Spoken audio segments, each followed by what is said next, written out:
says a third, remember, I keep saying this, but this is to help us to remember that when he says a third or a third part, he just, a fraction always meant a part, never the whole. And so only part of the earth is going to fill this. It doesn't mean literally that it's going to be just 1/3 of the earth or 1/3 of the water. It just means that it's going to happen in a certain place, and not all over the world.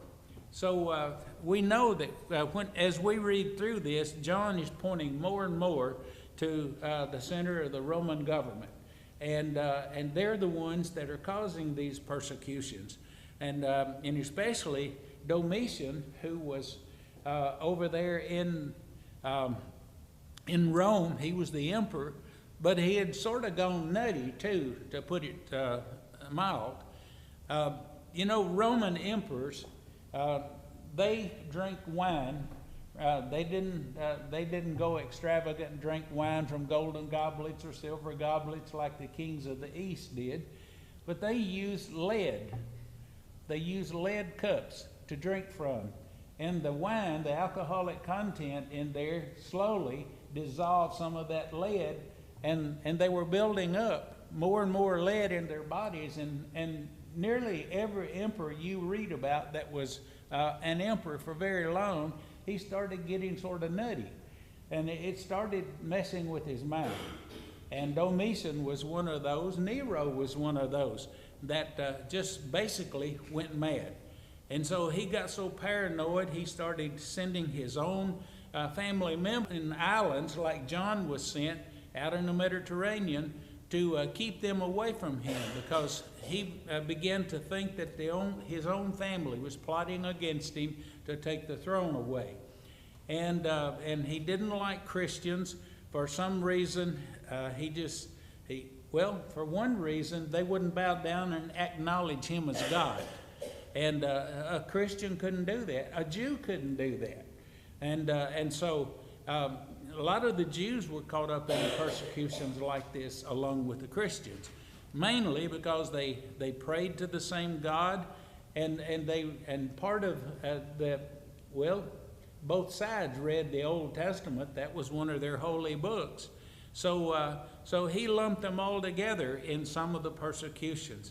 But this persecution was going on not around Rome, not around some other place in the Roman Empire, but it was there in the western part of Mount Asian Empire, but it was there in the western part of Mount Asia. And he says the name of the star is called Wormwood. And if you look up what wormwood was, it was something that could turn the waters bitter. And you see in a lot of the old weddings, they would find that some of the water was not fit to drink. And it was because maybe some kind of plant was growing near it, or somebody had thrown some kind of plant in it and messed the water up. So the figure here is then that the water, which is a life-giving substance, is it's going to cause some people to die. Okay, James? Do what? Oh, yeah. He called his followers wormwood. Yeah, the C.S. Lewis. C.S. Lewis, yeah. Yeah. They were sort of bitter followers.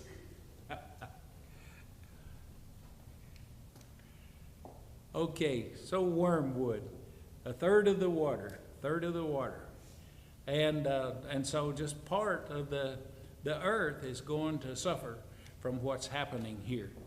And of course, this is over. I think this is over dramatizing. Just more pictures, ships sinking, whatever. There's going to be a lot of people die because this persecution is going on, and God is going to stop it.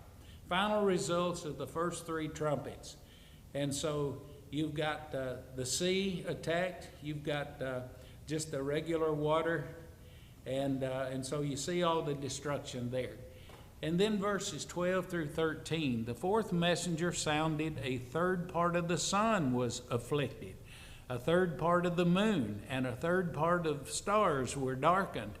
There was no day or night for a third part. In other words, for a time. And so, again, it's like the sun's going to be darkened for so long, and the moon.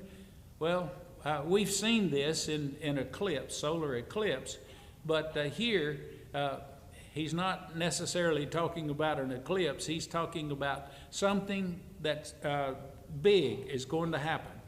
Remember when Peter in Acts chapter 2, just before, he's quoting Joel, the prophecy of Joel. He said, "This is that which the prophet Joel spake." And then he starts quoting Joel chapter 2, verses 28 and following. And there he talks about the sun being turned darkened and the moon being turned into blood. That's symbolism to say that some great event is going to happen. It has the same effect as the trumpets being blown or some other event that takes place. I'll get it out in a minute. So here then you find demonstrated. Now, this right here, somebody is thinking that this is Thyatira that this message is to, but we don't know which. I wouldn't go as far to say that it was Thyatira or Pergamos or who, because it doesn't tell us in the scriptures. And so somebody's just imagined this. I borrowed some of these slides. They were already put together in a graphic, and so whoever did this says it was Thyatira. But as I'm saying, none of the cities are named in these 7 trumpets that are being blown. The fourth, a third part of the sun was afflicted, third part of the moon, and a third part of the stars were darkened. So there's no day or night. Then he said, "And I saw and heard an angel flying in the midst of the heavens, saying, Woe, woe, woe." When he says that 3 times, he is saying, you better pay attention. To the inhabitants, that's all together, of the earth, by reason of the other voices of the trumpet of the 3 angels which are yet to sound. So this is the 4th one now, and there's 3 more to sound. But this one after the trumpet sounds, there's another angel comes flying through, saying, "Woe, woe, woe." This is where the woes upon man begins with this 4th trumpet. Now then, I'm not going to bother to read that again. Maybe I need to skip the graphic and just go to what follows each time, because it's a whole lot easier to see. And then we have the 4th angel sounding, and you've got an artist here sort of darkening a third of the moon, or the sun rather. But God can darken the sun at any time he wants to, and he has before. And so this is just something to say something terrible or something great is going to happen. So you have the moon there darkened, and or maybe it's turned to blood, and there's the sun. All of these things now, this darkness, it's not dark and it's not light. In other words, it's sort of stuck in the middle. And that's just to say something bad is going to happen.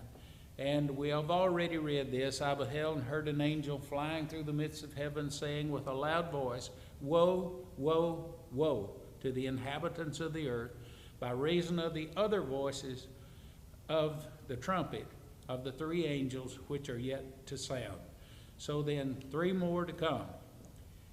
Okay, and here's the woe, earthquakes. Later in the book of Revelation, John, this son, now this time will my husband to me, God has given me my wages.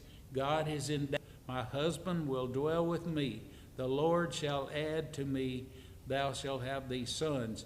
And think when it's bad as it can get, as a little boy says, it's going to get badder. And so not better, but badder.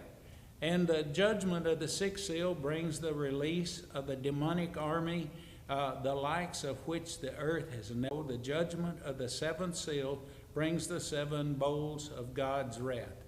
And this is where man's attention has been arrested, and they're going to pay attention to what God is going to do. So the 6th angel sounded, and I heard